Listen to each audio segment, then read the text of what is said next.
Hello दोस्तों, मैं प्रशांत स्वागत करता हूं आपका अपने इस यूट्यूब चैनल पर। तो जैसा कि आप स्क्रीन पर देख पा रहे हैं, मैं आज आपके लिए लाया हूं रो एक्लन फॉर्म ऑफ मैट्रिसेस, आव्यूह का रो एक्लन रूप। इसका कोई हिंदी मीनिंग नहीं होता, तो मतलब हिंदी मीनिंग होता है लेकिन सोपानक साहब टाइप में कुछ सीढ़ी नुमा इस तरह होता है, तो उस पर हिंदी मीनिंग पे आप ध्यान मत दीजिएगा। सबसे पहली बात तो ये है कि जो रो एक्लन फॉर्म है वो एम क्रॉस एन मैट्रिक्स और एन क्रॉस एन मैट्रिक्स दोनों पे ही लागू होता है। तो जो कि लिखा हुआ है कि यह गुण वर्ग आव्यूह एन क्रॉस एन तथा आयत आव्यूह एम क्रॉस एन दोनों का गुण है। और रो एक्लन जो फॉर्म है, जो रो एक्लन रूप है, उसको केवल रो ऑपरेशन लगाकर ही प्राप्त करते हैं, जिसे हम गाउसियन एलिमिनेशन मेथड कहते हैं। तो इसमें केवल रो ऑपरेशन ही लगाने हैं हमको, और इससे क्वेश्चन आ जाता है कि रो एक्लन फॉर्म फाइंड करते हैं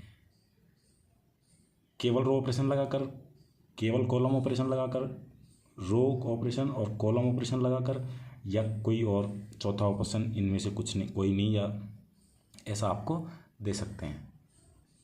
अब जैसा कि एग्जांपल है कि जो भी एग्जांपल है इसमें हम एलिमेंट्स पे ध्यान नहीं देते, केवल लीडिंग एलिमेंट जो इस तरफ से पहला नॉन जीरो कॉल एलिमेंट है उस पर उन पे ध्यान दिया जाता है। तो इसमें आप केवल इसको ऑब्जर्व कर लीजिए कि ये एम क्रॉस एन मैट्रिक्स है, मतलब 4x5 की मैट्रिक्स है, ये 3x4 की है। ऐसे ही एन क्रॉस एन की मैट्रिक्स भी हम ले सकते हैं, उसका रो एक्लन फॉर्म बना सकते हैं। अब देखिए कि इसमें लीडिंग एलिमेंट क्या होता है, कि लीडिंग एलिमेंट वो होता है किसी भी रो में लेफ्ट टू राइट जाने पर जो फर्स्ट नॉन जीरो एलिमेंट होता है उसको हम लीडिंग एलिमेंट कहते हैं। तो किसी भी पंक्ति का वह अवयव जो पंक्ति में बाएं से दाएं जाने पर पहला जीरो से भिन्न हो, मतलब नॉन जीरो हो, वही लीडिंग एलिमेंट कहलाता है। जैसे इसमें लीडिंग एलिमेंट क्या है, 2। इसमें लीडिंग एलिमेंट सेकेंड रो में यहाँ मान लीजिए 0 0, तो इसका लीडिंग एलिमेंट 6 हो जाता है, और इसका लीडिंग एलिमेंट 3। तो अब रो एक्लन फॉर्म की जो प्रॉपर्टीज़ हैं वो हम देख लेते हैं कि प्रत्येक पंक्ति का लीडिंग एलिमेंट 1 होना चाहिए। इसमें दो चीज़ें खास ध्यान रखने वाली हैं कि लीडिंग एलिमेंट 1 होना चाहिए, और अगली पंक्ति का लीडिंग एलिमेंट ऊपर वाली पंक्ति के लीडिंग एलिमेंट के राइट साइड में होना चाहिए। बस, मतलब प्रत्येक पंक्ति का लीडिंग एलिमेंट 1 होना चाहिए, चाहे पंक्ति के शुरुआती स्थानों पर 0 आ जाए, शुरुआती स्थानों पर कितने भी स्थानों पर 0 आ जाए। फिर सेकंड प्रॉपर्टी है, फिर नीचे वाली पंक्ति का लीडिंग एलिमेंट भी 1 होना चाहिए। लीडिंग एलिमेंट तो हर रो का 1 ही होना चाहिए, जहाँ नीचे वाली पंक्ति का लीडिंग एलिमेंट ऊपर वाले लीडिंग एलिमेंट के दाईं ओर होना चाहिए। मतलब ये राइट हैंड वाला रूल फॉलो करेगा। यदि कोई पंक्ति शून्य पंक्ति है तो वह सबसे नीचे आनी चाहिए। जैसे एग्जाम्पल्स हैं, इनसे बिल्कुल एकदम क्लियर हो जाएगा कि लीडिंग एलिमेंट देखेंगे तो भले ही शुरू में कितने भी 0 आ जाएं तो उसको छोड़ देंगे, लीडिंग एलिमेंट 1 है। अगली रो में लीडिंग एलिमेंट 1 है और ऊपर वाले लीडिंग एलिमेंट के दाईं ओर है, ये भी हमारा फॉलो कर रहा है रूल। और जो 0 रोज है वो सबसे नीचे होनी चाहिए, तो है, तो ये हमारा रो एक्लन फॉर्म हो गई। अगला एग्जाम्पल देखिए, लीडिंग एलिमेंट 1 है, लीडिंग एलिमेंट शुरुआत में भी आ सकता है, कुछ जीरोज लेके उसके बाद में भी, जैसे ये A11 पोजीशन पे है तो यहाँ A12 पोजीशन पे भी आ सकता है।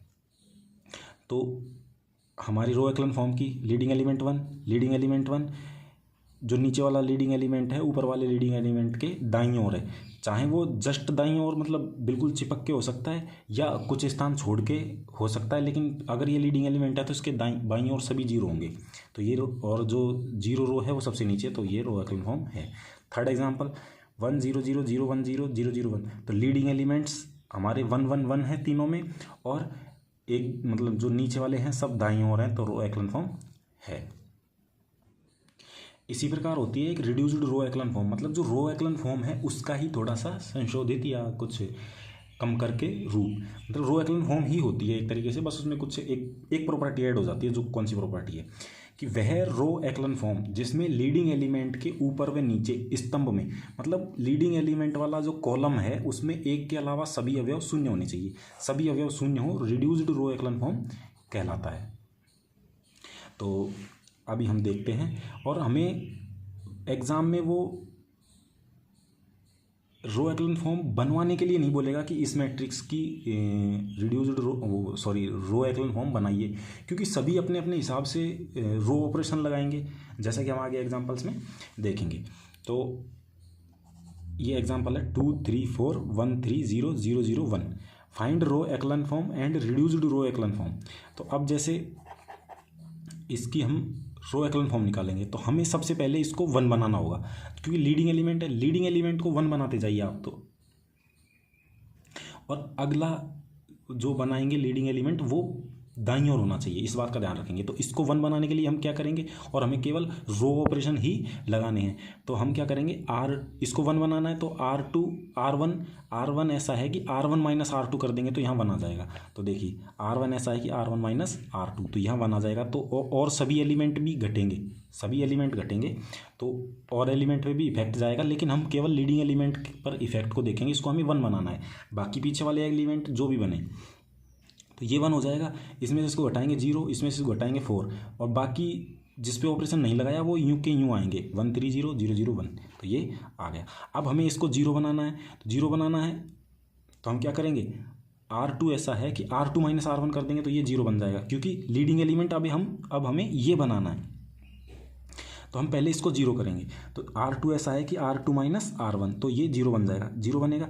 इस पर जो इफेक्ट जाएगा वो जो भी जाता रहे, तो इसमें जो है इसको इसमें से माइनस करेंगे तो 1 माइनस 1 0, 3 माइनस 0 0, 0 माइनस 4, तो यहाँ -4 आ जाएगा। अब क्या करना है, अब हमें इस 3 को 1 बनाना है, क्योंकि लीडिंग एलिमेंट यहीं आएगा। अब इसको 1 बनाना है तो R2 ऐसा है, R2 में क्योंकि रो है तो रो में ही ऑपरेशन लगाएंगे, तो 1/3 से मल्टीप्लाई इसको कर देंगे। जैसे ही 1/3 से मल्टीप्लाई करेंगे तो हमारा लीडिंग एलिमेंट ये भी 1 हो जाएगा। और हम R3 में जो लीडिंग एलिमेंट है वो ऑलरेडी 1 है, तो उसे हम नहीं छेड़ेंगे, केवल R2 में लगाकर जैसे ही हम लगाएंगे लीडिंग एलिमेंट इसका 1 बना ही दिया था हमने, इसका 1 बना दिया, तो ये -4/3 हो जाएगा। तो पीछे वाले एलिमेंट्स को हम ध्यान में नहीं रखते हैं या इनको कंसिडर नहीं करते हैं, वो कुछ भी हो सकते हैं, बस रियल होने चाहिए। अगला लीडिंग एलिमेंट हमारा 1 है ही, तो ये हमारी रो एक्लन फॉर्म बन गई। और वो जो सारे जो प्रॉपर्टीज है फॉलो कर रही है कि लीडिंग एलिमेंट 1, अगला लीडिंग एलिमेंट ऊपर वाली रो के ऊपर वाले लीडिंग एलिमेंट के राइट में है बस, और कोई अगर 0 रो होती तो वो नीचे हम लिख देते हैं, तो वो हमारा हो गया। अब रिड्यूस्ड रो एक्लन फॉर्म क्या होती है कि जो लीडिंग एलिमेंट हैं उनके स्तंभ में, मतलब उनके कॉलम में सभी लीडिंग एलिमेंट को छोड़कर 0 बनाने होते हैं। तो इसमें 0 बनाएंगे तो इसको क्या करेंगे, इसको 4 से मल्टीप्लाई करके इसमें से माइनस कर देंगे, तो ये रिड्यूस्ड रो एक्लन फॉर्म बन जाएगी। तो वही किया है, देख लीजिए यहाँ ऑपरेशन लगा के। R1 ऐसा है कि R1 माइनस 4R3, तो ये 0 बन जाएगा, तो ये रिड्यूस्ड रो एक्लन फॉर्म कहलाएगी हमारी। अब जैसे ये एग्जाम्पल है, इन एग्जाम्पल्स को आप अच्छी तरह देखिएगा, क्योंकि इनमें डिजिट चेंज होके ही कुछ ना कुछ आ जाएगा और पूछ लेगा कि ये रो एक्लन फॉर्म है। तो एग्जाम्पल नंबर फर्स्ट देखिए आप, फर्स्ट है रो एक्लन फॉर्म की तीनों प्रॉपर्टी सेटिस्फाई कर रहा है, लीडिंग एलिमेंट 1 1 1, अगला लीडिंग एलिमेंट ऊपर वाले के दाएं दाएं हो रहा है, तो रो एक्लन फॉर्म है। अब ये रिड्यूस्ड रो एक्लन फॉर्म है कि नहीं है, तो हम कॉलम देख लेंगे, लीडिंग एलिमेंट वाला कॉलम सभी 0, तो रिड्यूस्ड रो एक्लन फॉर्म भी है। इसमें रो एक्लन फॉर्म है, लीडिंग एलिमेंट 1 अगला दाएं में है और जो 0 रो हैं वो नीचे हैं, तो ये रो एक्लन फॉर्म है। बाकी रिड्यूस्ड रो एक्लन फॉर्म देखने के लिए कॉलम देखेंगे, कॉलम में लीडिंग एलिमेंट वाले 0 हैं, ये इधर कुछ भी होते हैं हम इन पे ध्यान नहीं देते, तो ये रिड्यूस्ड रो एक्लन फॉर्म भी है। अगला कि लीडिंग एलिमेंट 1 ये 0 रो तो सबसे नीचे, अगला लीडिंग एलिमेंट ऊपर वाले के दाएं में है तो रो एक्लन फॉर्म भी है। रिड्यूस्ड रो एक्लन फॉर्म देखने के लिए जो लीडिंग एलिमेंट वाली कॉलम 0 है तो रिड्यूस्ड रो एक्लन फॉर्म है। अब आ जाइए, इसमें लीडिंग एलिमेंट 1, अगली रो 0 रो, तो इसको नहीं देखेंगे। अब इसमें देखिए कि जो हमारा अगला लीडिंग एलिमेंट है वो दाएं में है, वो यहाँ भी हो सकता है और जगह छोड़ के भी हो सकता है, लेकिन होना दाएं में चाहिए, कितनी भी दूर हो चाहे पास हो, लेकिन दाएं में होना चाहिए। तो रो एक्लन फॉर्म है। रिड्यूस्ड रो एक्लन फॉर्म है कि नहीं है, केवल हमें लीडिंग एलिमेंट की कॉलम ही देखनी है। तो ये 0 है लीडिंग एलिमेंट के अलावा, तो ये हमारा रिड्यूस्ड रो एक्लन फॉर्म की प्रॉपर्टी सेटिस्फाई कर रहा है। और इसमें भी सभी 0 हैं, तो ये भी कर रहा है। लेकिन अब कोई लीडिंग एलिमेंट नहीं है, तो हम इनको नहीं देखेंगे, कहीं आप इस एक को देखने लग जाएं और मना कर दें। तो लीडिंग एलिमेंट ही देखना था, तो रो एक्लन रिड्यूस्ड रो एक्लन फॉर्म भी है। अब आइए अगला एग्जांपल जो है, leading element 1, leading element 1, leading element नीचे वाला दाएं की तरफ है, ऊपर वाले के है बिल्कुल, तो रो एक्लन फॉर्म है।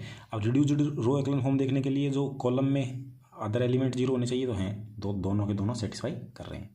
अब इसमें लीडिंग एलिमेंट 1 नीचे वाला बाएं में, वो सॉरी दाएं में, तो दाएं में हो गया। अब रिड्यूस्ड रो एक्लन फॉर्म देखने के लिए इसको हम कॉलम देखेंगे, तो कॉलम में लीडिंग एलिमेंट के अलावा 0 है। कॉलम में लीडिंग एलिमेंट के अलावा 0 होना चाहिए, जबकि इसमें नहीं है। तो ये रिड्यूस्ड रो एक्लन फॉर्म हाल फिलहाल नहीं है, हालांकि इसको अपन 1/7 से मल्टीप्लाई करके जोड़ के कुछ कर सकते हैं, लेकिन अभी नहीं है, तो फिर नहीं है। जो हमसे पूछा गया है केवल उसी को हम गौर करेंगे। अब जो 0 मैट्रिक्स होती है, 0 मैट्रिक्स ऑलवेज रो एक्लन फॉर्म में होती है और रिड्यूस्ड रो एक्लन फॉर्म में होती है। अब ये क्यों होती है, इसका भी ये जो लिखा हुआ है कारण मैंने लिख दिया है, तो देखेंगे।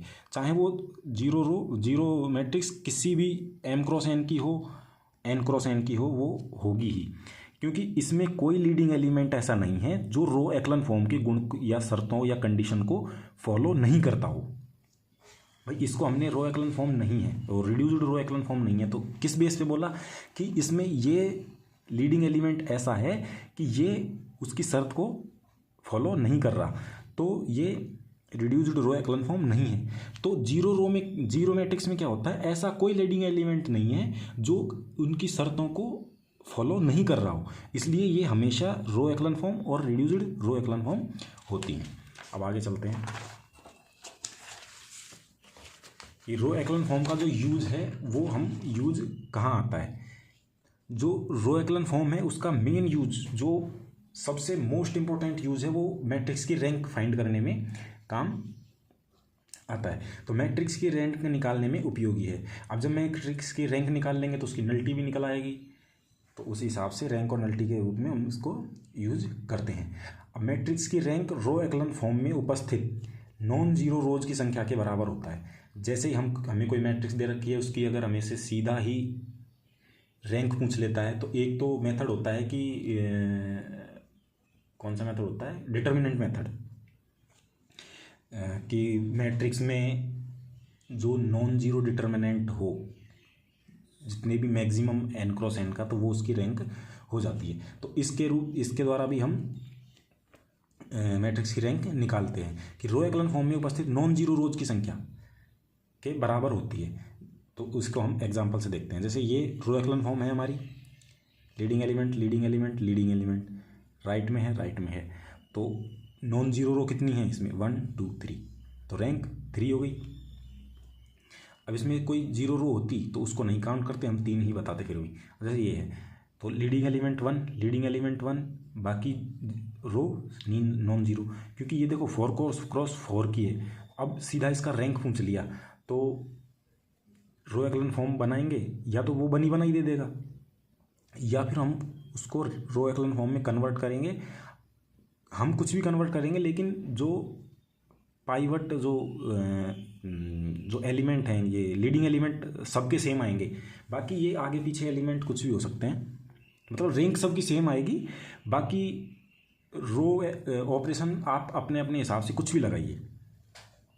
तो नॉन जीरो रो 2 हो गई, तो रैंक 2 हो जाएगी आंसर। अब क्या होता है कि जो लीडिंग एलिमेंट है उसकी पोजीशन के बारे में थोड़ा सा वो आपसे पूछ सकता है कि लीडिंग एलिमेंट एंट्री 1 की पोजीशन या स्थिति को पाइवट पोजीशन कहते हैं।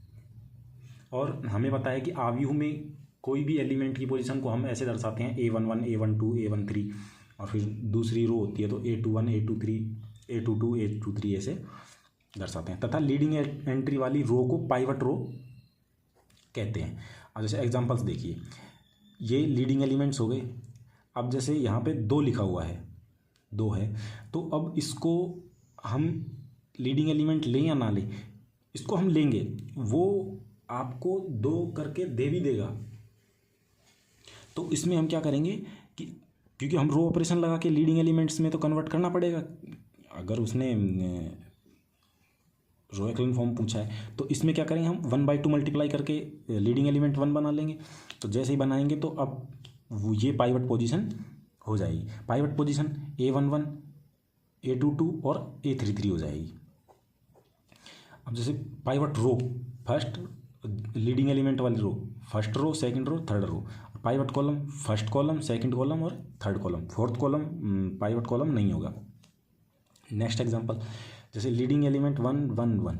अब इसमें देखिए और 0 रो नीचे आ रही है, तो पाइवट पोजीशन क्या हो जाएगी, A11 और A2 3 और A3 4। पाइवट पोजीशन ये हो गई। पाइवट रो फर्स्ट, सेकंड और third row. Pivot column first column, third column और फोर्थ कॉलम। अब देखिए कि जो रो एक्लन फॉर्म है वो यूनिक नहीं होती है। क्यों नहीं होती है? क्योंकि मैं मेरे हिसाब से रो ऑपरेशन लगाकर निकालूंगा, कोई दूसरा है वो अपने हिसाब से रो ऑपरेशन लगाकर निकालेगा।